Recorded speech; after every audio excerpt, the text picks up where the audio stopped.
Hello guys, gagawa tayo ng macaroni salad with fruit. Una, ikukulo muna natin. And then,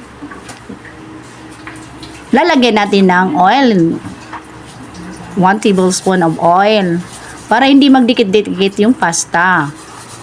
And then, i-drain natin yung mga pineapple tidbits. Dapat drain talaga siya para dry siya, and then hindi siya mag-moist at saka hindi wait pa.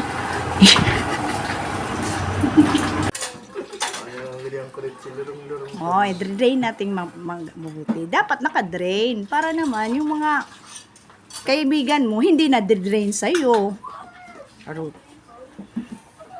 And then, halo-haluin para lumamig. Pag lumamig na, doon mo na ihalo sa mga mga ingredients. Then, lalagyan natin ng mayonnaise. Dapat creamy. And then, halo-haluin. Dapat yung cheese, dalawang klase. Yung i-shred muna, tsaka yung iba, i-cubes. Para masarap, at tsaka siya yung ng salty at tsaka sweet. And then, ihalo na natin yung mayonnaise.